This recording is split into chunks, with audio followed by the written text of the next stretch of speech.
အားလုံးမင်္ဂလာပါကျွန်တော်အခုရောက်နေတဲ့နေရာကမြန်မာစပွဲကြည့်ရအောင်ပေါ့နော်ဒီပွဲလေးကိုရာဟာတယ်လုံးတွေကြားတဲ့အချိန်မှာကျွန်တော်ခဏလေလာဖြစ်ပါတယ်ဆိုတော့ကျွန်တော်တို့ဒီတော်လိုင်းကာလမှာဒါတကယ်မြန်မာရိုးရာယဉ်ကျေးမှုအကအလှပြီးတော့တချင်းလေးပြီးတော့ပြည်သူလူရှင်တော်တွေပြည်သူ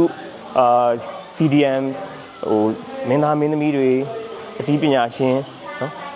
အားလုံးစုပေါင်းပြီးလုပ်တဲ့ကျွန်တော်တို့ရဲ့ဒီမြန်မာစပွဲကြည့်ရအောင်ဆိုတဲ့ပွဲလေးကို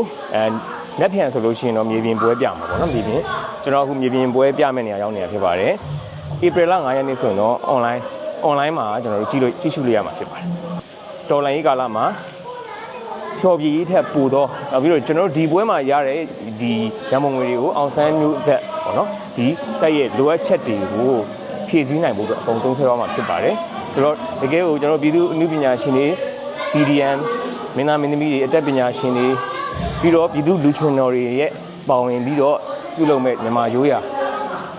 အကအလှတွေခံစားဖို့အတွက်ကျွန်တော်တို့ဒီ online ကနေပြီးတော့လည်းလက်မှတ်တွေဝယ်လို့ရပါပြီကျွန်တော် comment မှာ link ချပေးထားပါတယ်ဒီလက်မှတ်တွေဝယ်ယူပြီးတော့ကျွန်တော်တို့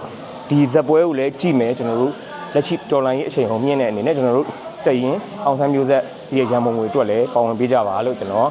တော်လိုင်းပြည်သူတွေအားလုံးကိုဒီကနေမျိုးညို့မေတ္တာရက်ခံပါတယ်အားလုံးကျေးဇူးတင်ပါတယ်ခင်ဗျာ